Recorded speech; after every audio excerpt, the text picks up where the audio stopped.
My good man, Roy Wood Jr. What's going on, Roy? Hey, what's up, man? How you doing, my dude? It's good to see you, man. Nice to see you here. You know, ready for the show? We're gonna do some headlines together. Yeah. I'm with you. I'm social media. I'm promoting my hour special, Imperfect Messenger, Friday, October 29th on Comedy Central at 10:30 after an all-new episode of The God's Honest Truth with Charlemagne Leonard McKelvey, the God. Did you just promote your new stand-up special and then Charlemagne's show in this show? But they need to know when I come on. I come on after Charlemagne, so it's important I say Charlemagne. It's weird because we're about to do the headline. Okay, fine. You can do the headlines. I said I would be here with you. Yeah, but I assumed that meant we were doing it together. I didn't think you would just be here with me. I will check in from time to time with you when I have an opportunity. But man, see, you messing up my algorithm. Well, either way, I'm happy to have you here, Roy. Even though you're promoting other things. All right, let's kick things off with the story that everyone is talking about. The worst PR week in Facebook history.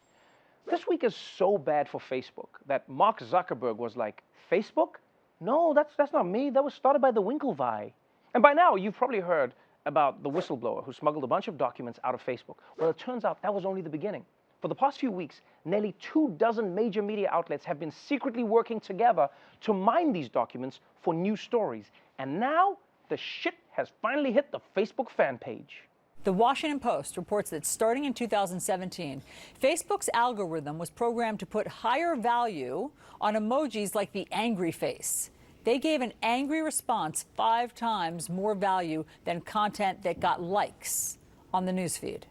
The company's own researchers were worried about this, warning that this could open the door to abuse, rage, and polarizing users. Yeah, that's right. Facebook knew it was rewarding shitty posts as long as they generated an emotional response. And I'll be honest, when I first heard about this, I was shocked because I couldn't believe that Mark Zuckerberg knows what emotions are. I also got to say this. I mean, this is the worst use of emojis I've ever heard of. Like, emojis shouldn't be used to emotionally manipulate people. They should be used as a fun way to ask someone if they'll water your eggplant. I actually can't believe how pissed off people get when I ask them that. It's really strange. Although, it does make sense because in regular life, we all put more value on things that produce an emotional response in us. You know, it's why Donald Trump became president and Jeb Bush works at a Quiznos now. Please clap. You know what's wild about Facebook, man? Is that if you put in the title of your new hour special and a bunch of emojis, it likes. This shit is crazy. Also, Facebook is just Fight Club. You need people over there fighting. That's the whole point of Facebook. And emojis shorten conversations. Let's also acknowledge that. We're not going to just put this all off on Facebook. We don't even type LOL no more. That's how impatient we are as people. Which is a bad thing. We should be using words. No, we should not be using words. If I wasn't here with you right now, I wouldn't be talking to you. What? We shouldn't be using words. Like, if you want to have a nice, measured, detailed conversation with emotion, take your ass to Etsy. It's Facebook, bruh. I'm trying to read this in the length of a red light at an intersection. I don't have time for nuance. Smiley face, gun emoji, smiley face, frown, eggplant. Got it. Green light. You're a dangerous driver. Our next story is about school, the place where you get rid of all your extra apples. Right now, there's a big movement among conservatives to protect children from being exposed to liberal ideas in school. Ideas like racism is bad or gays are not bad. And you know, it's almost like conservatives learned too much about cancel culture and accidentally got really into it. You know, like sort of how when you start hate watching a Real Housewives show and then 7 seasons later, all of a sudden you're like, I know Ramona and Sonia say they're best friends, but would you talk about your best friend like that behind their back? Come on. Yeah, I hate that show. And now this issue has been injected into the Virginia governor's race with a striking new TV ad from Republican candidate Glenn Youngkin. As a parent, it's tough to catch everything. So when my son showed me his reading assignment, my heart sunk. It was some of the most explicit material you can imagine.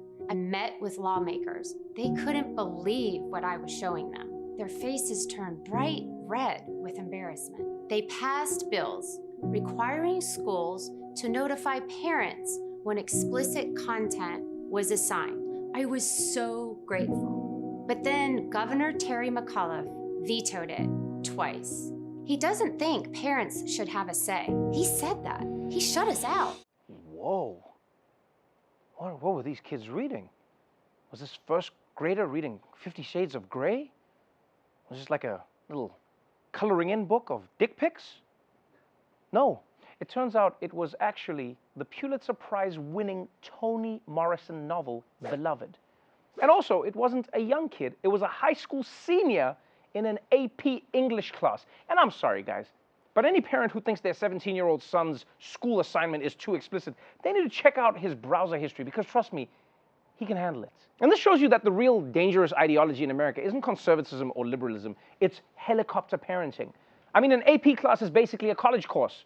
Like, how long is this lady gonna be trying to protect her kid, huh? This poor guy's gonna have his mom bust into his dorm room like, don't make him chug, he'll get an owie in his tum-tum. Here's my problem. Banning so-called offensive books is a slippery slope because what's offensive is subjective. Like, what might bother one parent might not bother another, and vice versa. Like, I would never want my kid reading The Great Gatsby. I think it glamorizes friend zoning. That's immoral, you know? Would you read it? There's too many white people in that book. I'm from Birmingham. They wouldn't let us read that book. We was reading Autobiography of Malcolm X. We was reading some Madam C.J. Walker. We did read the one book with the elf running around. Lord of the Rings? No. What's the one before that one? With an elf? Yeah, like, elf. What is the elf doing? Bilbo. Oh, that's Bilbo. The Hobbit? Yeah, that's the one. We read that one too. I'm just saying, man, we shouldn't be erasing Black history, whether or not it's Toni Morrison novels or it's my new hour special, Imperfect Messenger, premiering Friday on Comedy Central at 10:30 after a new episode of Charlemagne, the Leonard McKelvey Show. Yeah, I'll watch it, Roy. I'll definitely watch it because you've told me many, many times. All right, finally, we're going to talk about a man who's found one of the most amazing and also disturbing life hacks you'll ever hear about. Because this guy managed to eat for an entire year for barely any money. And I know what you're thinking. You're like, yeah, I know where the Chipotle dumpsters are too, but this guy found a way to eat for cheap without getting bit by a raccoon. The California man who found a way to save a lot of money on food. He bought an unlimited year-round pass to Six Flags, the amusement park, which includes a parking pass, 2 meals a day for, check this out, $150. He claims after 7 years of eating lunch and dinner at the park every day, he paid down his student loans and bought a house. So $150 a year, you get 2 meals. It's like 50 cents a day, basically, to feed yourself. Yeah, that dude fed himself for 50 cents a day. Genius! We should get him to fix all the world's economies before he dies from gout.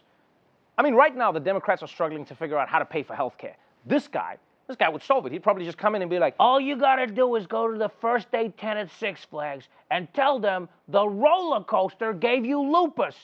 Boom! Free health care. I mean, if anything, this guy's only mistake was buying a house. My dude, you were on a roll.